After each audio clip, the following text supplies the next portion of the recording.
The Hollow Bar and Kitchen has been one of the longest standing restaurants on Pearl Street, becoming a mainstay for people of the capital region. Dora and Mike Philip used their combined experience and took over what was once the Bayou Cafe and improved upon the formula in many ways. From having a premier vegan-friendly menu to hosting local and national musical acts, the Hollow has transformed into a multifaceted space for folks to create memories that will last a lifetime.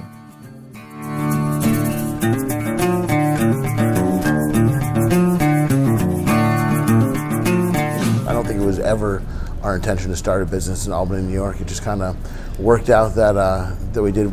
I worked for Ralph Spillinger, who owned the Bayou in Glenville when I was younger, and he created a couple businesses down here that did really well. The Bayou, this spot was the Bayou in Albany, and it did really well. And he opened Jillian's down the road several years later, and I came back to work for him over there, and it was kind of a disaster from the beginning. And after 7 or 8 years over there, we closed Jillian's, and it was this whole downtown was struggling at that point. And I ended up coming over here, and the Bayou was struggling at the time also, and we ended up taking over the Bayou space. And Dora had most of the ideas about how we changed from the Bayou to the Hollow. And I think that we were like the first hybrid restaurant, which is what I've kind of coined it. So we try to have a vegan counterpart for every meat-based item here. And we're kind of just known as the place now. It's evolved as the place where like the die-hard carnivore and the crunchy vegan can come and sit at the same table and both find something satiating. We have staff that's been here since the Bayou. We have staff that work with me at Jillian. So we've been here 11 years. 2 of our main bartenders both worked at the Bayou they've probably been in this building 20 years. Our main server, has been here 11 years, was with me at Jillian's probably 5 years.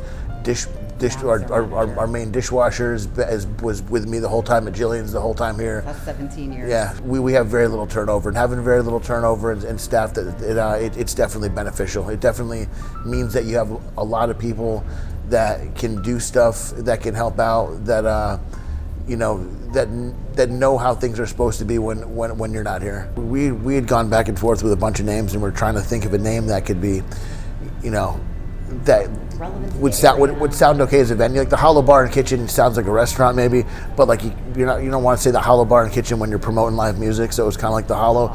But I was talking to an Albany police officer, and they're like, oh, you guys are at the base of Sheridan Hollow.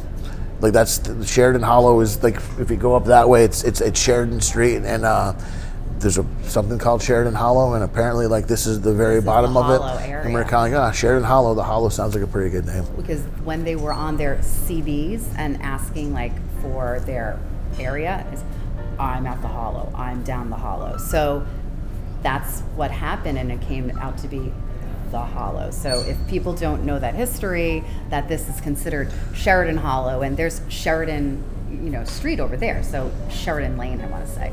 So but unless you know that, you wouldn't just know. Right now, it's Ralph's son Shane books some shows here. Greg Bell books most of our shows here, and Dora books all of our events here.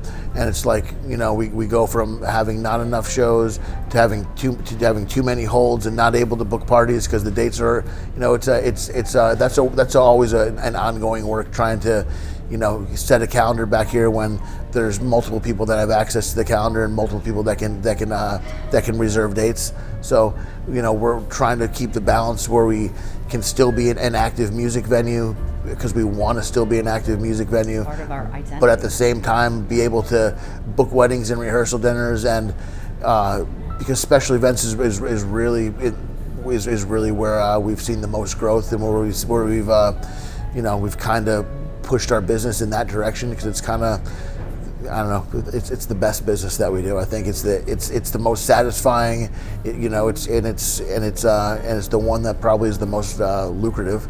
However, being part of downtown, people have written about us that we're the cornerstone business of downtown Albany, or that we're an institution. And it's hard to believe to even hear those words, that we're a part of something, that we help do that.